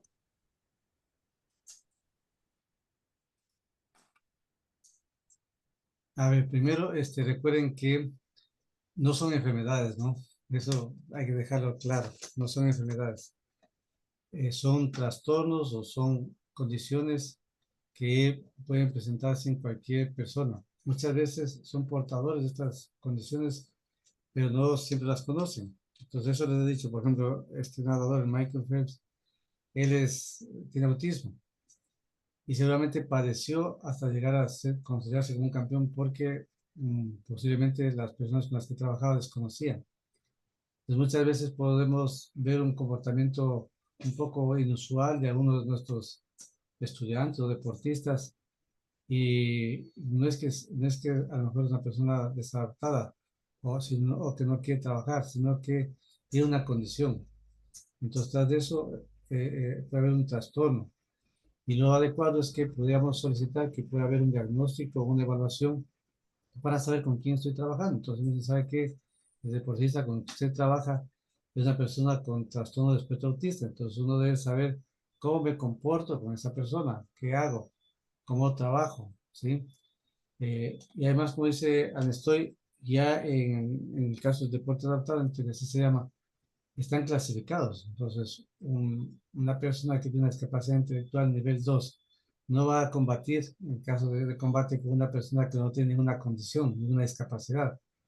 Entonces, si tiene una discapacidad, hay que ver qué grado de discapacidad tiene para que pueda combatir en este caso o competir con personas que están en condiciones similares a él, ¿no? Para que no pueda haber, digamos, un perjuicio, algún daño. Entonces, el tema es que además todos los espacios sociales deben ser inclusivos. ¿Sí? Todas las personas tienen derecho a trabajar. Si tiene una discapacidad, igual tiene derecho a trabajar. Entonces, cuando va a un trabajo, pues dicen, usted tiene discapacidad intelectual, no le podemos recibir. No, tiene derecho. Entonces, estamos teniendo una sociedad más inclusiva, que conozca mejor las diferencias, las diferentes situaciones que se presentan a las personas, pero que no podamos aislarlos, excluirlos, porque lo que ha pasado justamente en la sociedad es eso. No van a los centros educativos porque las personas dicen, yo no sé cómo trabajar. Nos sacan de las universidades porque los profesores no están preparados para trabajar. No les dan trabajo porque no saben, porque creen que no pueden trabajar. No pueden ir al deporte porque a lo mejor son un peligro. Entonces, si necesitamos construir una sociedad inclusiva, quiere decir que en todos los ámbitos de la actividad humana tenemos que conocer cómo tener una mirada más diversa y más inclusiva. Porque a veces, como decía, puede ser que no sepamos, pero es probable que algún familiar nuestro puede tener alguna de estas condiciones. Les comentaba que cada vez han ido encontrando en España, por ejemplo, el número de adultos con autismo. Hay altísimos. Y en Estados Unidos se encuentra de que de cada 31 niños que nacen, uno tiene autismo. Entonces, y más de otras condiciones y otros síndromes. Entonces, estamos en una situación que a veces se han invisibilizado, no lo hemos visto, pero están ahí. Eso. Diego, comparto también el tema del deporte. Bueno, en mi parte práctica y teórica en el deporte, Yo tengo un centro de formación de alto rendimiento y también en la parte de iniciación. Yo no solamente recibo a los chicos que tengan autismo, discapacidad física, tengan TDAH, sino también enseño a los jóvenes que ellos sepan qué es una persona con autismo. Yo les indico los grados en este caso, de apoyo que deben saber ellos, porque cuando llegan lo ven como raro, si uno no les educa. Tiene que educar desde la casa, desde el hogar, y ahí tiene la familia. ¿Por qué? Porque el problema a veces no es ellos que tengan esta diversidad, a veces en condiciones, sino que es la situación que nosotros no los comprendemos, nosotros no nos preparamos para ellos. Manera Y normal para entonces nosotros debemos prepararnos y capacitarnos, sobre todo donde son los grupos donde hay un área de deporte, un área de entretenimiento, y como docentes, como especialistas debemos conocer.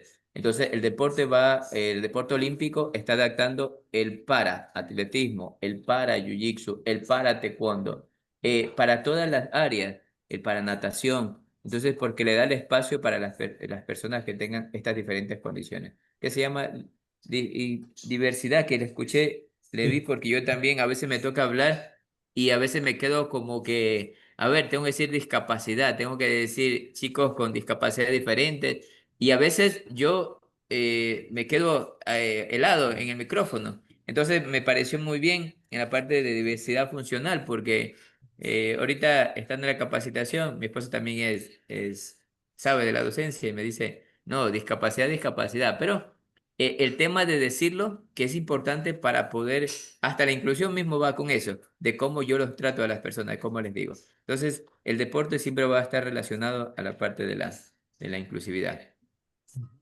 ¿Alguna otra pregunta tengan, por favor, para que abran el micrófono? Me parece que Este, estaba Cristian. sí, es el tema de inclusión, pero como dijo la señorita Tania, o sea, estamos yendo muy profundo a un tema que ahorita ya está mucho en auge, digamos. Mi cuñado es, o sea, una persona con el espectro autista, y yo también en mi centro de formación deportiva tengo varias personas que tienen esta condición, y muchas veces es contradictorio tratarlos como con o sea, un trato muy especial, más que tratarlos como un trato normal, hacerlos ver que las personas sepan que son igual que nosotros. Eso les ayuda más que, como quien dice, decirle, mira, es que esta persona tiene esto, es el otro. Hay más que incluirlos, o sea, de una forma más normal, que todos somos iguales, más que todo como tratarlos así que mira, es que tiene una condición y por eso va a ser así y así, etc. Y otra cosa, hablando de la inclusión, yo creo que como profundizando mucho el tema, en lo del espectro autista y todas las condiciones que se dan en este momento, en estos momentos, también hay que incluir inclusión, o sea, de personas que tienen discapacidades, personas adultas mayores, personas con obesidad, que creo que es lo que es más concurrente en centros deportivos, porque digamos, si ponemos a hacer una estadística en el tema de que, digamos, ponemos a hacer una estadística de cuántas personas con espectro autista asisten a centros deportivos, van a haber menos que personas con discapacidad, digamos, físicas, personas con obesidad, personas que tengan alguna otra condición médica que es más recurrente. O sea, yo creo que es un poquito más. Y no estamos hablando de ese tipo de inclusión. O sea, ¿cómo tiene una persona que tenga, no sé, una discapacidad física motora, que no tenga un bracito, que no tenga una pierna, una persona que tenga una obesidad tipo 2? O sea, sería un poquito más, ¿cómo decirlo? Ir más a ese tipo de temas que hablar solamente del tipo de inclusión, como quien dice que ahorita está más en auge. O sea, esa es mi opinión y disculpen si falta el respeto. No, está muy bien, porque, o sea, por eso se llaman condiciones, ¿no? Por eso es mejor hablar de condiciones, porque la obesidad es una condición, como lo es el síndrome de Down, o como lo es el autismo, ¿sí? Entonces, por eso es correcto decir de una diversidad, pues somos diversos, una diversidad funcional, que es el término que deberíamos emplear, ¿no? Entonces, claro, habría que ver, pues, ahora también hay un tema, miren, el tema es de que a lo mejor pues estas condiciones no van a los gimnasios, a los espacios deportivos, porque también puede ser que haya una cierta forma de que ellos creen que no deberían ir, como antes no iban a la escuela ni a los colegios, ¿no? Pero con el tiempo, como van un poco superándose las barreras de estas, también con el tiempo la gente irá más a estos espacios, ubicará más de estos espacios, porque además es terapéutico. ¿Sí? Si una persona tiene, digamos, obesidad, si una persona tiene una condición físico-motora, en realidad se llama discapacidad física, ya no se llama físico-motora, ¿no? Entonces, estas personas también van a requerir cada vez más de espacios donde puedan trabajar la parte deportiva. Igual ocurre con la parte cultural. A lo mejor no están yendo a los centros de formación de artistas o a los lugares artísticos, a lo mejor no están yendo, pero tendrán que ir, en algún momento tendrán que ir. Y las personas que son monitores, que se preparan en el campo artístico, también tendrán que conocer esto, ¿no? A lo mejor no está yendo porque justamente a veces pensamos que ciertas áreas, ciertos espacios son para los que tienen ciertas características un poco alineadas al deporte, ¿no? Sí, a lo mejor no todos tienen por qué practicar el deporte, pero no es así. Todos deberíamos de alguna manera incluirnos más en las actividades deportivas, recreativas, artísticas, ¿no? Porque eso también nos va a formar como seres humanos y eso también va a mejorar los niveles de educación. Entonces, es probable que todavía no estén yendo ahora, pero en la medida que hay una mayor difusión, en la medida que hay una mejor política inclusivas, van a ir, ¿no? Se va a sugerir que vayan. Algo importante que tocaba al principio es conocer los síndromes, los trastornos, las discapacidades que tiene el Ecuador. Entonces, conocer la parte profesional. Los métodos, sí, usted puede cambiar el método para enseñar, para atraer a un deportista, a un atleta. Los métodos pueden cambiar, pero debemos ver que nosotros debemos adaptarnos profesionalmente. Esta es la cantidad que tenemos de personas con discapacidad que existen aquí en el Ecuador, las personas que tienen trastornos a nivel general, los que tienen síndrome, porque si no conocemos la parte teórica profesional, a lo mejor estaremos hablando con un término no técnico que realmente se necesita en la parte del deporte. Debemos hablar siempre con un criterio formado, porque a veces el pensamiento que nosotros tengamos, que podamos adaptarlo donde estemos en el entorno, se puede adaptar con la parte profesional, con los métodos, pero recuerden que en la parte teórica nosotros conocemos esto es el término, los términos que son importantes conocerlos y eso no van a cambiar. Ya irá poco a poco evolucionando, pero los términos profesionales hay que conocerlos. Entonces, ahí tienen alguna otra pregunta más, por favor, para... Estamos a 5 minutos de terminar.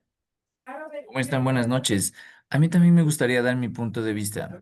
Sí, Me sí, gustaría indicar Cristian. que este tema es bueno, es súper interesante. ¿Por qué? Porque estamos dando una pauta también para que, como comentó el señor Diego, damos el preámbulo para que ellos también sepan que hay espacios que están designados para que ellos también puedan desarrollar o desempeñarse de una forma normal, ¿sí? Tomen en cuenta que el deporte es salud, entonces el deporte lo debemos generar todos, no solamente las personas que tengan sus miembros, sus 5 sentidos, sino obviamente para mejorar el estilo de vida de cada una de las personas y mucho más si tienen este tipo de trastornos, el ejercicio es bueno. Lo ideal de todo es, como comentaron, saber llegar a las personas, saber poder guiarles y que ellos nos comprendan. En sí, darles un rato especial. Hay muchas de las veces que tal vez ellos es como que también se sienten un poco incómodos, ¿no? Que es como que les das mucha atención, pero simple y llanamente es un cuidado especial que se les da, con la finalidad de que ellos se puedan desempeñar, como dije antes, de una manera normal, sin ningún tipo de miedo, por decirlo de esa manera, sino que se sientan parte de. Gracias. Muy bien, perfecto.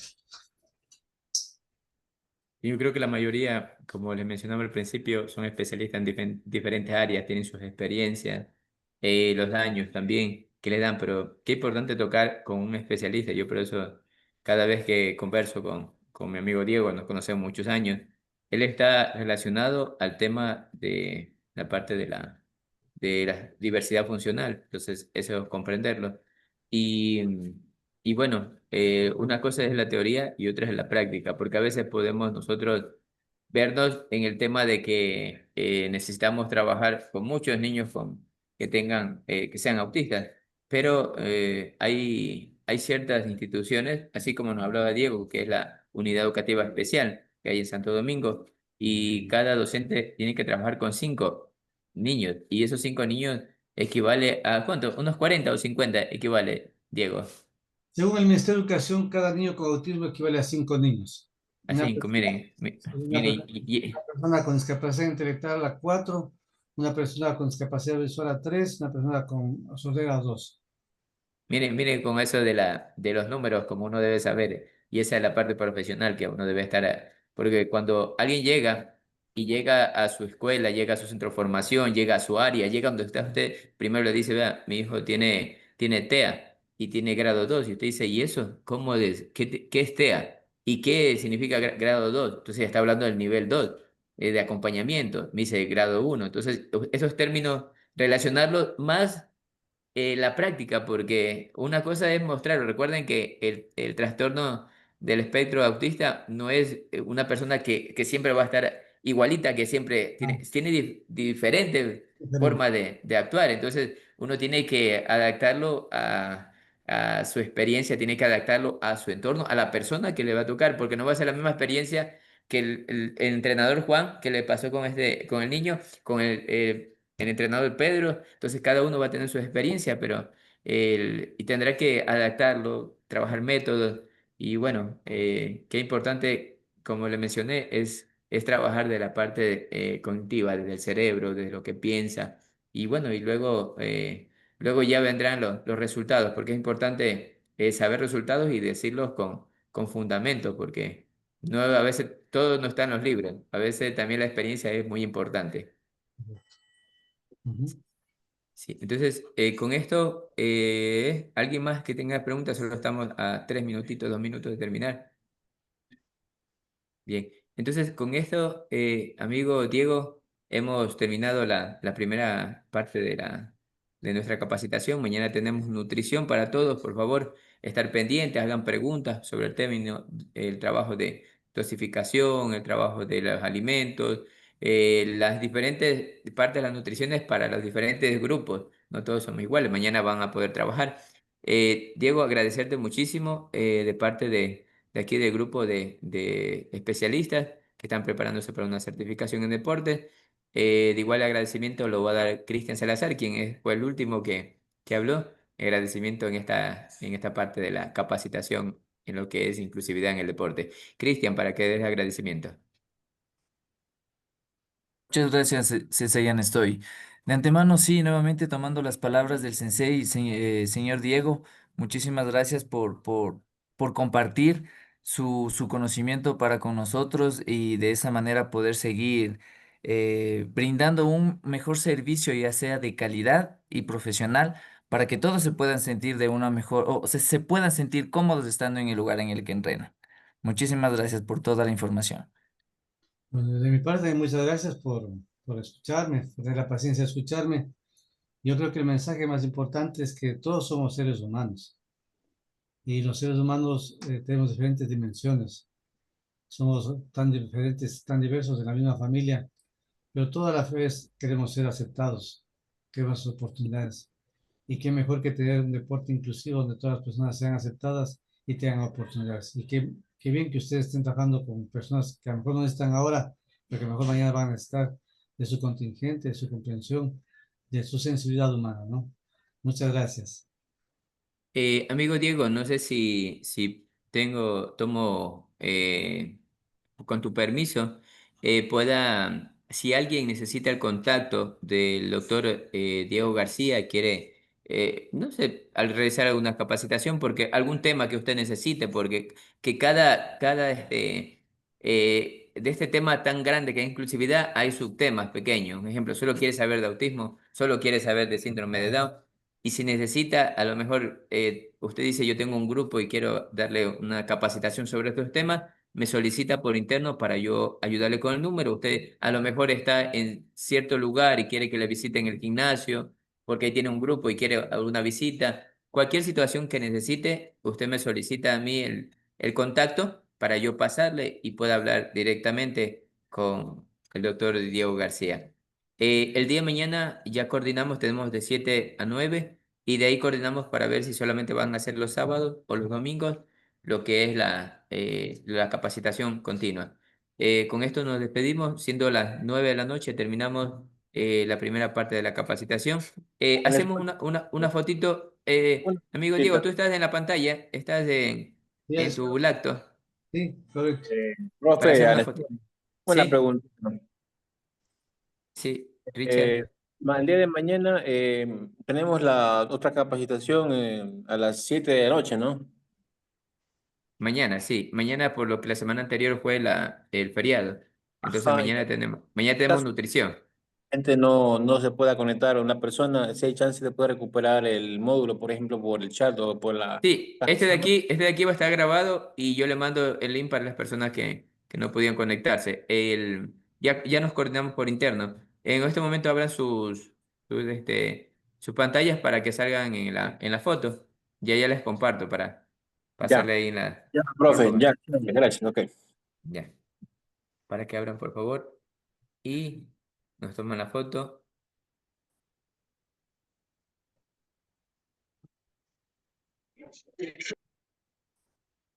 Estamos listos. Nos avisa, amigo Diego.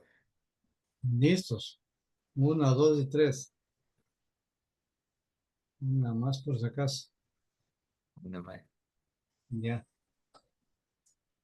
Muchísimas gracias. Igual buenas noches. Nos vemos el día de mañana. Gracias, profe, hasta mañana, bendiciones. Gracias. Hasta mañana. Igualmente. Gracias. Bueno, Gracias, buenas profe. noches, Sí. hasta luego. Buenas Buenas noches, noches. hasta luego. Buenas Gracias, noches. Diego, Gracias. estoy. Gracias a ustedes. Buenas noches.